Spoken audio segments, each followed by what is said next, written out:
ni Pangulong Duterte. Alam mo, tuwan-tuwa itong si Risa Ontiveros, palabasa, wala nga nalalaman sa batas. Ha? At saka ito si Risa, ulitin ko ha, yan ay napakahilig na kumuha ng witnesses na sapilitan.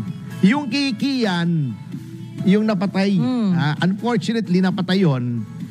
Kasi nga, well, talagang nangyayari, hindi ko ginadustify, masama yung nangyari kay Kian. At yun namang may kagagawa ng pagpaslang sa kanya, ay nakakulong na, pinarusahan na ng batas.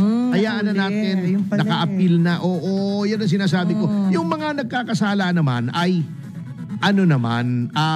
pinaparusahan naman ng batas.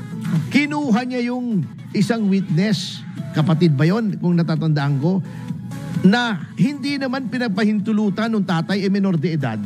Lumapit yan sa VACC at sa Citizens Crime Watch. Pinuntahan namin yan ni dating Congressman Jing Paras sa Senado para kunin. Pinagtaguan kami ni Risa Ontiveros. Natakot kasi.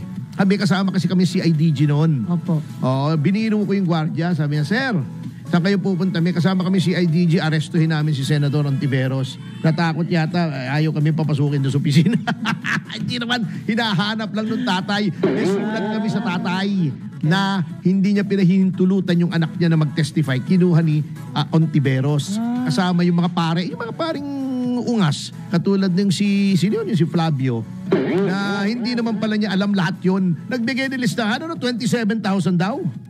Ang napatay. Hindi naman niya nakausap lahat ng pamilya ng 27,000. Siraba ulo niya, makakausap pa ba yung 27,000 na pamilya? Yung ilan lang daw. Pero for theatrics, pang drama, naglabas doon sa Senado ng pagkahaba-habang listahan. Anong klaseng pari yan?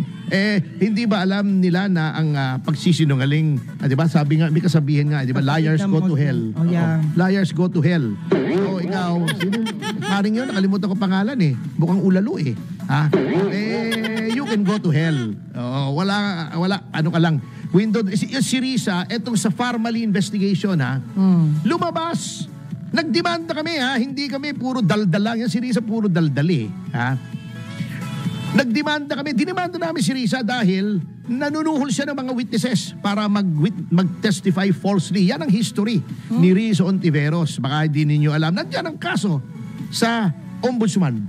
Buhay na buhay. Etong si Risa, ayong sinasabi niyo mga krimen ni Pastor Kibuloy, ba't hindi siya nag-file? Ba't hindi siya sumali sa prosecution? Bakit? May kaso na, di ba noon sabi niya, dapat filean yan, dapat humarap si Pastor doon. May kaso na sa korte. Bakit sa Senado mo paharapin? Para lang pahiya. Bago nung pinaharap mo si Pangulong Duterte, nasopla ka ng nasopla, napahiya ka ngayon, daldal ka ng daldal sa social media, napakabastos, etc. Alam mo, Risa, hindi po, ganun po ang salita talaga ni Pangulong Duterte. Yung sinasabi niyang PI, expression yun Hindi naman sinasabi niya kay Risa, PI mo iba na magsasabi noon, di ba, na Risa, PI mo. Hindi naman natin sasabihin Risa, PI mo. Wag nating sabihin PI mo si Risa. Wag nating mumurahin si Risa. Wag natin sasabihin PI, bastos yun Yung PI, expression yun. Di ba mas bastos, Risa, nasasabihin mo si Alice Guo Chinese spy, wala ka namang pruweba. Sasabihin mo, corrupt yung tao, wala ka namang pruweba. Papahiya mo si Pastor Kibuloy, may kaso na sa korte. Ang gusto mo lang, wala namang legitimate legislative agenda, kundi pahiya mo lang yung tao. Di ba mas bastos yun? Di ba mas bastos yung nanunuhol ka ng mga witnesses para mag-testify falsely? Yung kapatid mismo nung sinuhulan niya, umamin, binigyan siya ng chief of staff ni Risa. Di ba mas bastos yun? Sinong bastos sa inyo ni Pangulong Duterte? Aminin mo na kasi, Risa, talo ka dyan. Napahiya ka.